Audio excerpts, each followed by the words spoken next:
My name is Indy Anna Bones. I'm an archaeologist, explorer, adventurer, cryptozoologist, street art expert, and friend to pigeons. Join the adventure as I explore mysterious places, forgotten history, and track down unknown creatures.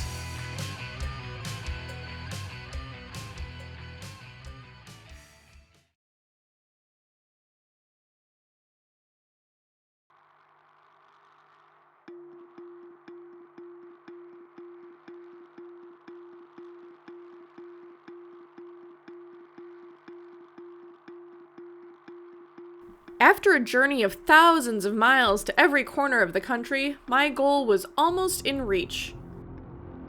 Getting off the Pacific Coast Highway at Eureka, I drove up into the mountains, navigating narrow, twisted roads around the peaks. There was no question I was on the right path. Humans were not in control here. Children found a line of tracks in the streambed here at the Tish Tang campground in 1989. It was easy to see how a large animal could stay hidden in these deep gorges. I was not far from Bluff Creek, where Roger Patterson and Bob Gimlin filmed Paddy the Sasquatch in 1967. Roger Patterson remained active in the area until his death in 1972. I pulled off the road at a suitably remote place. Behind a rock outcropping, I found a trail. I pushed forward, eyes sharp for Sasquatch. This seemed like a good place to try out the Bigfoot call. I listened, but no answer came. The trees parted and a deep glen opened before me. Did I see something moving down there? Continuing on the path, I marveled at the views around me. An active cryptozoologist should never pass up an opportunity for some important nutrition. Even if I never saw a Bigfoot, this adventure was worth it. Continuing on, I saw the sign I'd been waiting for. A little blue bird pointed me in the right direction up the hill to the town of Willow Creek. Willow Creek is the heart of Bigfoot country. I could feel the cryptozoological history crackling in the air. I took a room at the Bigfoot Motel and got room number 1, right next to the office. Out in the back parking lot, the hotel maintained a working Bigfoot cage should any researcher get very lucky. I inspected the bars to make sure there were no obvious weak points. It was time for some serious research. A 20-foot redwood sculpture marks one of the most important Bigfoot collections in the world.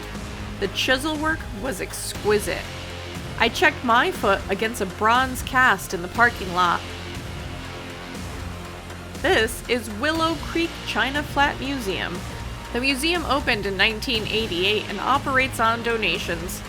But of course, the big draw is the Bigfoot collection.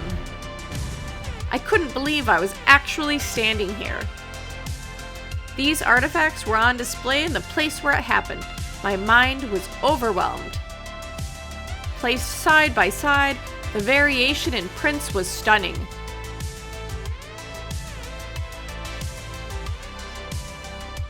There on the shelf under glass was the very book that had put me on this long quest all the way back in the 3rd grade.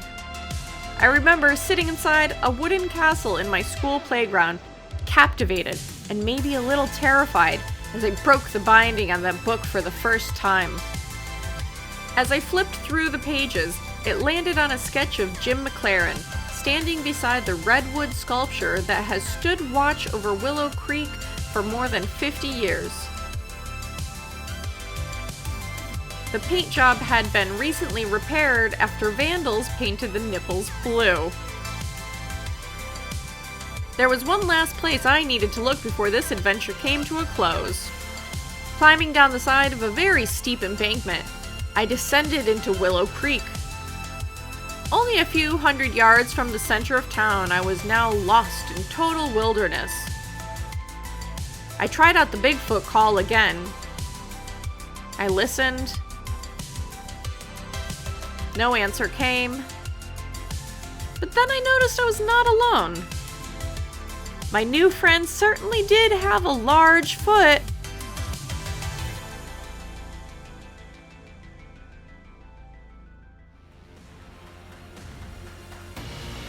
I headed back to New York City to begin the long process of editing the photos. I'd found Bigfoots made of wood, Bigfoots made of metal, and Bigfoots made of concrete, but I had not scritched the real thing. It looks like Bigfoot's legend will need more investigation.